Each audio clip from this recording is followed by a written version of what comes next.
Sir, anong bago sa OZX Moto for second quarter for this year 2024 po?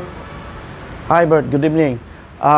Yung bago natin sa OZX Moto Classic for second quarter sa 2024, ito yung sets na to at saka dinidedicate natin sa isa sa mga sikat na mga riders sa US at saka sa buong mundo. And then kanya-kanyang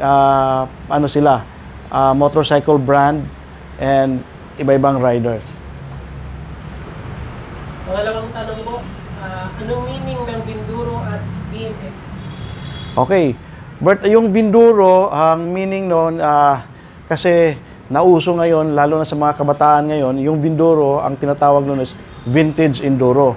And doon naman sa Amerika, usually ang ginagamit nila ay hindi Vinduro. Ang ginagamit nila is VMX. Ang meaning naman ng VMX is vintage motocross. So usually, pag vintage motocross, kailangan kung motor mo, luma, and then of course, yung wear mo, kailangan mag-match din dun sa motor mo.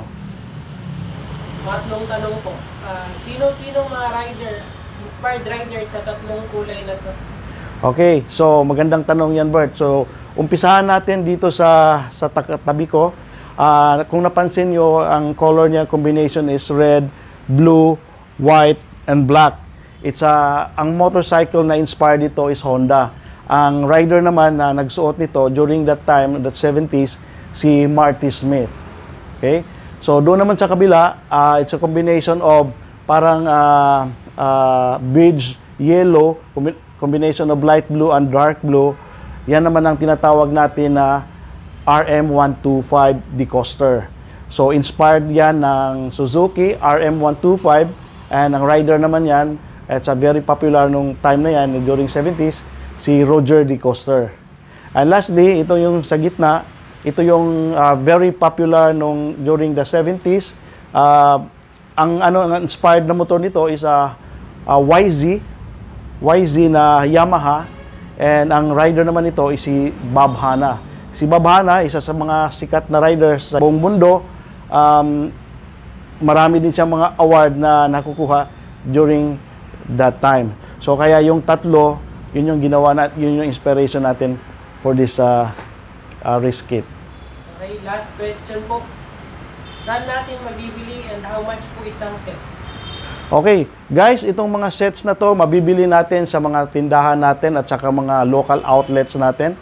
Tindahan natin sa Cebu, 479 Archbishop Reyes, Cebu City, OZ Racing din yon. And dito naman sa Manila is 1515 Santo Sepulcro, corner President Quirino Avenue, Paco, Manila. And of course, kung sino yung hindi makapunta dito, pwede nyo ring ma-visit to sa website natin, is www.ozracing/motolifestyle.com, and mabibili din to sa Shopee at saka Lazada. Ang isang set nito, guys, it's a very affordable, nasa 3,200.